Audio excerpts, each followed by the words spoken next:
Why is faith worthy of so much respect? Would somebody show me the calculations? Because I just don't get it. People keep saying to me, you know, you should show a bit more respect.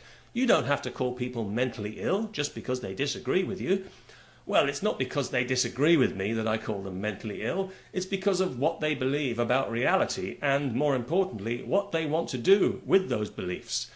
I mean, if that's all it was, just a belief, well then I'd have no problem giving religion all the respect it wants. In the same way that I respect a person's dress sense or the decor in their home, even if I found it tasteless, I would respect them enough not to say so. But religion is more than just a belief.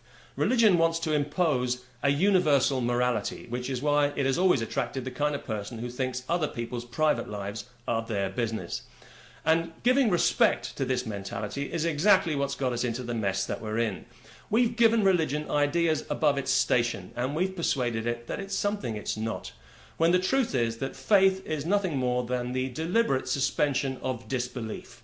It's an act of will. It's not a state of grace, it's a state of choice, because without evidence, you've got no reason to believe apart from your willingness to believe. So why is that worthy of respect any more than your willingness to poke yourself in the eye with a pencil? And why is faith considered some kind of virtue? Is it because it implies a certain depth of contemplation and insight?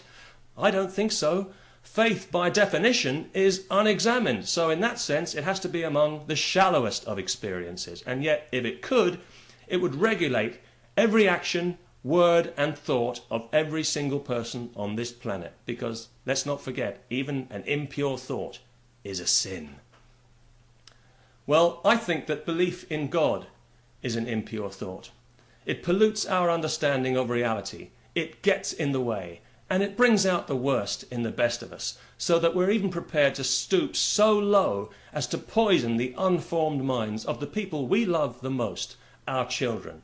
By the time they're old enough to think for themselves, it's too late. They've been well and truly hypnotized. I'm sorry, but there's no nice way to say this. If you fill your child's mind with images of Satan and the horrors of hellfire, you're a sick individual, and you are mentally ill.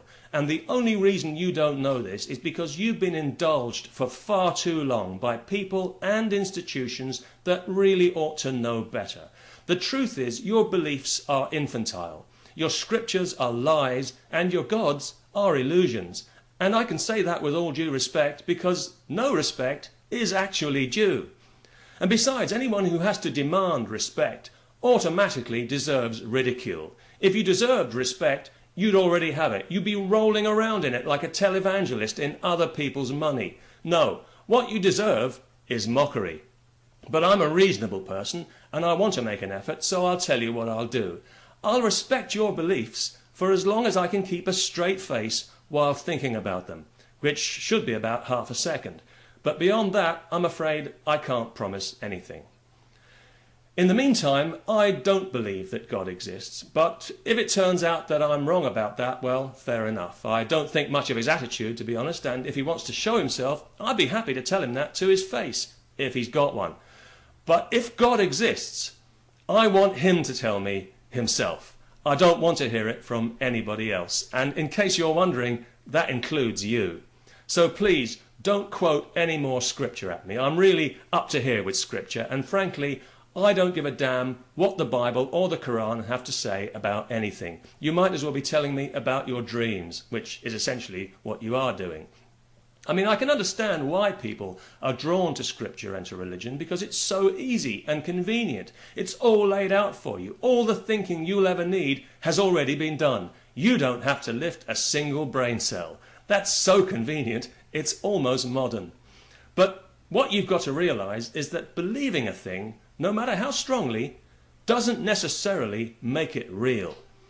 I mean, you could be hypnotized into believing that you're a chicken, but you can't reasonably expect other people to share that belief, at least until they see a few eggs. And that's the bottom line here, evidence. If you show me a few eggs, then I will believe that you are a chicken, or a Christian, or a Muslim, or whatever the hell it is that you think you are. But until then, please don't tell me not to mock your beliefs. That's like telling me not to laugh at your toupee. It just makes the damn thing even more ridiculous. Peace to everyone, and may you get all the respect that you deserve.